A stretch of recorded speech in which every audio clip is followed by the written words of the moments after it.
Welcome to Bitter Reality Brewing. This is week 9 of the top 10 tips, recommendations, hacks, suggestions, whatever you want to call them. Let's kick right into this, and don't forget, like, subscribe. Thank you again for all the sharing. It's been huge. Doing great. Number 1, mason jars. Some of you already know what I'm talking about, but mason jars. If you're doing yeast starters, if you're stir bars, mason jars. They're cheap. You can buy a dozen of them for next to nothing. They work great. Love them for my starters. I use the smaller mason jars to actually store the yeast in the bottom drawer of my beer fridge. I've had some for almost 3 years, maybe a little longer, and I just every 2 to 6 months I do a yeast starter and just keep them going. If they look like they're not quite kicking, replace them. Keeps my costs down and allows me to pick whatever yeast I want at the moment's notice without even thinking about it. Number 2, cappers. Yes, bottle cappers. Capper versus bench capper. Okay, this is a capper. This is what they call the Red Baron or Ferrari. And then here's a blue one. I like the blue one actually a little better than the red one for some reason. Just seems to do a little bit better job.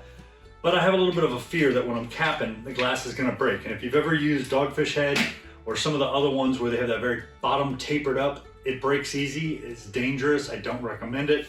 The capper I love. And a little bonus tip is I put a little Sharpie mark up here so I know exactly for my what I call my Sierra Nevada bottles, which here we go, which are a little shorter, or my regular bottles. I know exactly where to set it. When I cap it, it does an amazing job. I don't have any areas that look like it's not pushed down. I'm sorry, if you're capping maybe 1 or 2 batches a year, yeah, that's fine, whatever. But honestly, worth its weight in gold, does a great job, does an amazing job, and I don't have to worry about any leaks on the seals. It just, do have to worry about how tall it is for the ceiling, but that's a whole nother issue. So let's go into number 3, which I got sitting right next to me, bottle rack.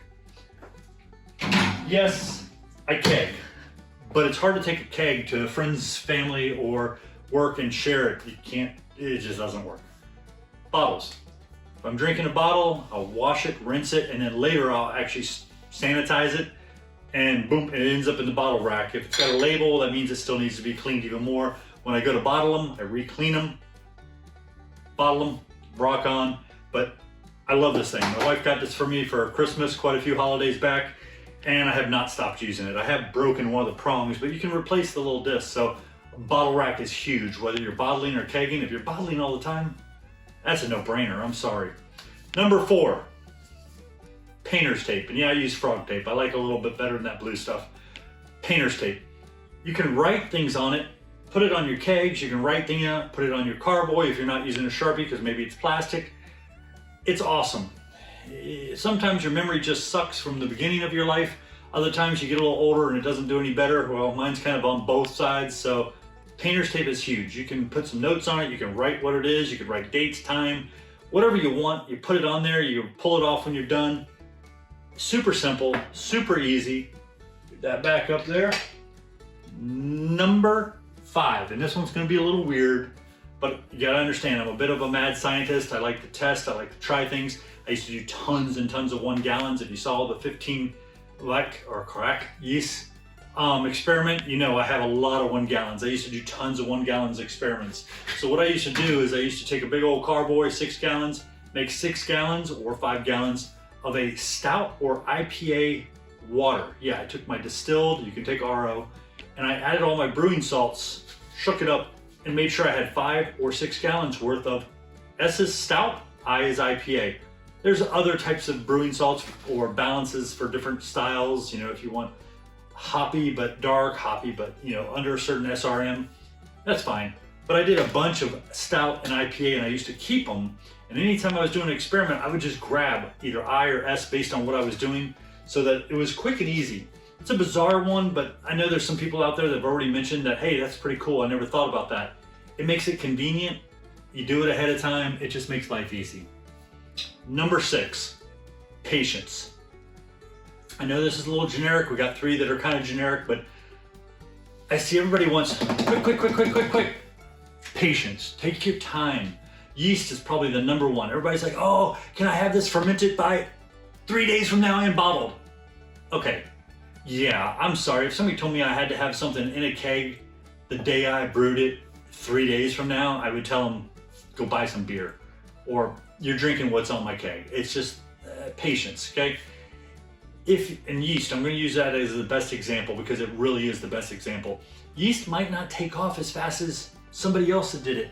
It might take a little longer for the batch to ferment out completely. Patience. Take your time. Let it do its job. When it's ready, it's ready. Don't rush it. Just don't rush it. See, to me, it's kind of funky. I'm like, well, when did you do it? Oh, I'm like, and you already have it in a bottle? Or that's why it's not carbonated, or you already have it in a keg. I'm like, wow, patience. Number 7, practice. Anybody who's been brewing for more than, say, 3 years, definitely people who've been brewing for 10 years will tell you, practice. The more you brew, the more you learn, especially if you're taking decent notes and you're trying new things. You're gonna learn, you're gonna get better and better. My beer, the day one, is nowhere close to what my beer is now. I can make beers now that personally I would prefer over any commercial beer. I've done clones that I prefer over the commercial version of it. I can modify beers like I did the Raging Bitch, which I did on rye. So it's Flying Dog's Belgian IPA, which I love that beer. But I put a little bit of rye in there. Oh my God, it was amazing. I wish they did one with rye. I know they did one with some tropical fruit, but yeah, the rye was amazing. Number 8, prepare. Prepare the night before you brew. I always get my grains and my equipment together to ensure I have everything I need from water, grains, yeast, hops, equipment. I actually do an inventory of all my grains, hops, yeast, and everything in my beersmith. And about every 3 to 4 months, I check.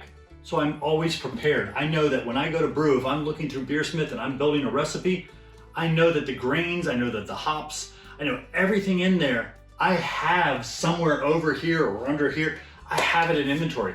I'm prepared. I know I'm not gonna have to go, oh my gosh, you know what? I got a great time to brew. It's tomorrow morning or first thing this morning, and I don't have anything. Yeah, no. Prepare. Always prepare before you brew so you know you have everything you're gonna need to brew the best beer possible or the beer you're looking to brew. Number 9.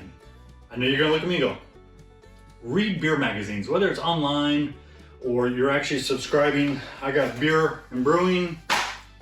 I've got Beer, Brew Your Own, or sorry, not beer, but Brew Your Own. I have all the different beer magazines that come in. I love looking through them. I know I'm a little old school and I'm reading magazines, but I find things in there and I go, oh wow, that looks great. Or, oh man, I should try something like that. Or I like that, but I'm gonna modify it. Or I didn't know that. This one was great. It's got a bunch of recipes from Allagash, and I love their stout. Sadly, it was not one of the recipes they gave out. Love Allagash's, or Allagash, however you want to say it. Belgian stout, it's amazing.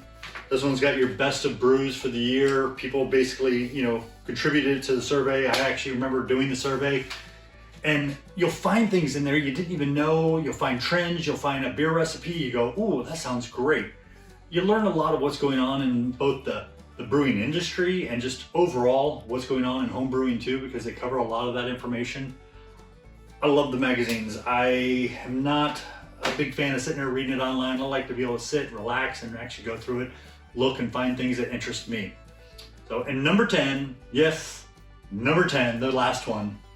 If you haven't looked at the BJCP 2015 Certified Beer Judge Program, that's what it means, you need to pick it up, read it. You can look at it online, you can print it. I wouldn't recommend it, it's kind of thick. But look through there. You're gonna learn a lot about different styles you probably didn't even realize existed, or you're gonna read a style and go, oh, I didn't know that to be in that style, it required this or required that. It really was a huge eye-opener for me. I think I had been brewing for almost 6, 7, maybe 8 months, and I was told, hey, check this out. And I went online and I'm looking through it and I'm going, wow, there are so many styles. There are so many different things I didn't even realize existed. And then I started reading the ones that I did know existed and didn't realize what actually made them that style and what helped to classify them in that area.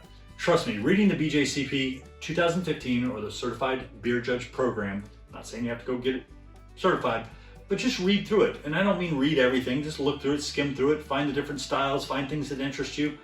You'll be shocked. There's so much, it's just a wealth of information. Something out there that a lot of brewers I've talked to have never even looked at, which kind of scares me a little bit. It just does. So thank you again for joining us here at Bitter Reality Brewing. Don't forget, like, subscribe, and thank you again for joining us here at Bitter Reality Brewing. Definitely appreciate the support. Thank you.